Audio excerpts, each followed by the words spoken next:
Le porte-parole du gouvernement congolais et ministre des Communications et Médias Patrick Muyaya a alerté le mardi soir sur une présumée intrusion d'hommes armés dans un hôtel où loge la première dame Denise Nyakeru à Washington, où elle participe au Summit of the Foresting the Future Together Coalition à l'invitation de l'épouse de Donald Trump.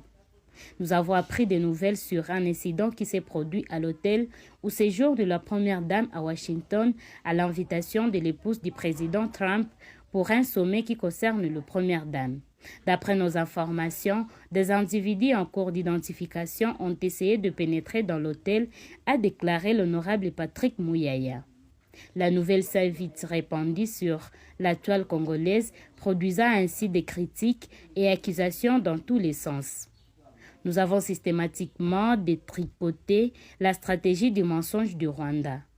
Nous connaissons les méthodes du père et du fils. Nous avons une bataille que nous menons sur tous les fronts.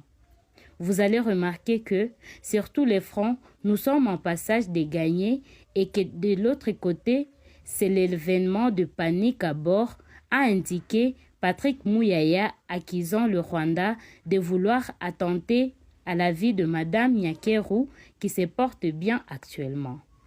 Ce mercredi, le Rwanda a réagi parlant d'un incident survenu dans un hôtel où loge la délégation congolaise et rwandaise. Un membre non armé du service de sécurité d'une personnalité rwandaise séjournant dans un hôtel de Washington DC a croisé par hasard des agents de sécurité d'une délégation de la République démocratique du Congo dans un couloir de l'hôtel accessible à tous les clients. Les deux délégations logées dans le même établissement a expliqué l'ambassade du Rwanda à Washington. Et d'ajouter, les membres rwandais de l'équipe de sécurité s'est vu brièvement empêcher l'accès à l'ascenseur par des agents de sécurité de la République démocratique du Congo, ce qui constituait un comportement inapproprié et inadmissible dans un espace commun, mais l'incident a finalement été résolu sans autre escalade. À la suite de cet incident, le Rwanda affirme que sa délégation a décidé de changer d'hôtel, mais a été harcelée et filmée par des inconnus au moment de son départ. Les deux pays voisins en conflit transportent leurs différends sur les fronts à chaque fois que l'occasion se présente. Partie prenante au processus de Washington assorti des accords signés le 4 décembre dernier, la République démocratique du Congo et le Rwanda attendent se croiser dans une bataille inédite à l'élection du secrétaire général de la francophonie.